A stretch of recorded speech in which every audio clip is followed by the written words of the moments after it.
Craft സെഷനിലേക്ക് എല്ലാവരും സ്വാഗതം ചെയ്തു. ഇന്ന് നമ്മൾ ചെയ്യാനുള്ള ക്രാഫ്റ്റ് എന്ന് പറഞ്ഞാൽ ക്രിയേഷനെ കുറിച്ചാണ്. അപ്പോൾ ഡേ 1 തീം എന്തായിരുന്നു? The beginning. അപ്പോൾ ഇന്ന് ചെയ്യാനുള്ള ക്രാഫ്റ്റിൻ്റെ സാധനങ്ങൾ എന്തൊക്കെ വേണം നമുക്ക് നോക്കിയാലോ. അപ്പോൾ ഇന്ന് നമുക്ക് വേണ്ടത് ഈ ക്രിയേഷൻ്റെ 7 ദിവസത്തെ ക്രിയേഷൻ വെച്ചാണ് നമ്മൾ ചെയ്യുന്നത്. അപ്പോൾ നമുക്ക് 7 പല കളേഴ്സിൻ്റെ പേപ്പേഴ്സ് നമുക്ക് വേണം. ഓക്കെ, പിന്നെ ഒരു റൗണ്ട് പേപ്പർ പ്ലേറ്റ് വേണം, പിന്നെ ഗ്ലൂ വേണം, സ്കെച്ച് പെൻസ് വേണം, പിന്നെ കത്രിക വേണം, പിന്നെ കുറച്ച് പനി. ഇത്രയും സാധനങ്ങൾ നമുക്ക് വേണം. അപ്പോൾ വേഗത്തിൽ ഇത്രയും സാധനം എടുത്തുകൊണ്ട് വന്നിട്ട് നമുക്ക് ഒരുമിച്ച് ക്രാഫ്റ്റിലേക്ക് പോകാം. ഓക്കെ, അപ്പോൾ ആദ്യം നമ്മൾ ഇതുപോലൊരു പേപ്പർ പ്ലേറ്റ് എടുക്കുന്നു. ഒരു റൗണ്ട് പേപ്പർ പ്ലേറ്റ് ആണെങ്കിൽ ഒത്തിരി നല്ലതാണ്. ഓക്കെ, അപ്പോൾ ഈ പേപ്പർ പ്ലേറ്റിൻ്റെ ഹാഫ് നമുക്ക് മതി. അപ്പോൾ നമ്മളിത് രണ്ടായിട്ട് നമ്മൾ മുറിക്കാനായിട്ട് പോവുകയാണ്.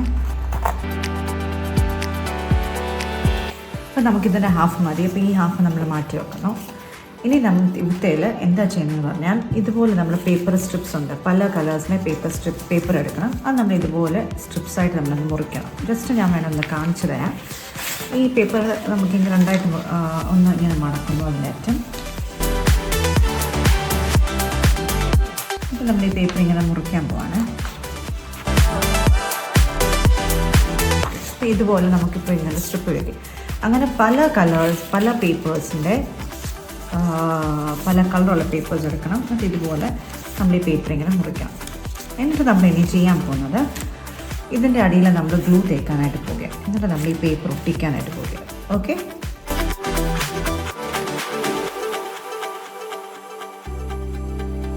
സെയിം കളറായാലും കുഴപ്പമില്ല, പക്ഷെ പല കളേഴ്സ് ആണെങ്കിലും കുറച്ചുകൂടെ അട്രാക്റ്റീവ് ആയിരിക്കും.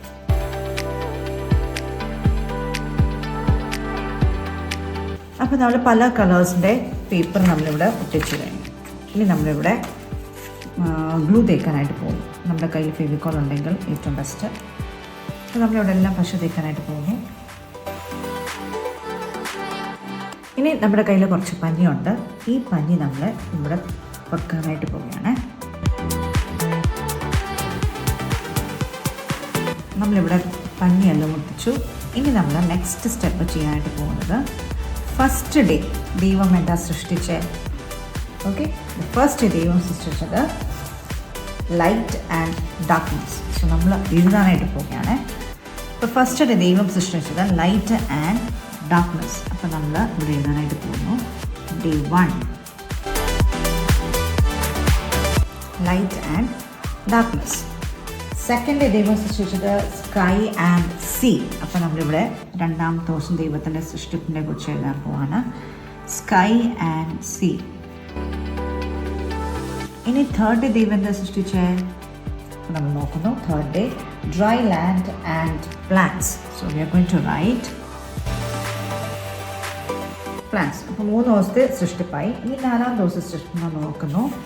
ഫോർത്ത് ഡേ ദൈവം created the sun, moon and stars. So let us write. അഞ്ചാം ദിവസം ദൈവം സൃഷ്ടിച്ചത് birds and sea creatures. ആറാം ദിവസം 6th day God created land, animals and humans. 7th day, that is rest.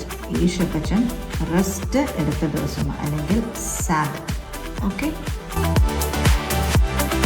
ഇപ്പോൾ ഫസ്റ്റ് ദൈവം light and darkness, second day sky and sea, third day dry land and plants, fourth sun moon stars, fifth birds sea creatures, sixth day land animals and humans, seventh day ദൈവം rest എടുത്തു. Okay, ഇനി next നമ്മൾ ചെയ്യാനായിട്ട് പോകുന്നത്, നമ്മളിവിടെ എഴുതാനായിട്ട് പോകുന്നു God's creation.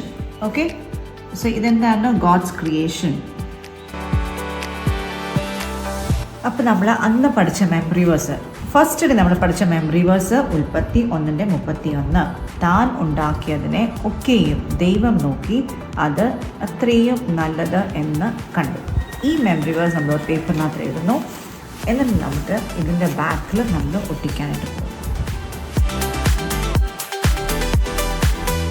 അപ്പോൾ നമ്മൾ പഠിച്ച മെമ്മറി വേഴ്സ്, താൻ ഉണ്ടാക്കിയതിനെ ഒക്കെയും ദൈവം നോക്കി അത് എത്രയും നല്ലതെന്ന് കണ്ടു. ഉൽപ്പത്തി 1:31. അപ്പോൾ ഫസ്റ്റ് ഡേ ക്രാഫ്റ്റ് ഇത്രയുമാണ് നമ്മൾ ചെയ്യുന്നത്.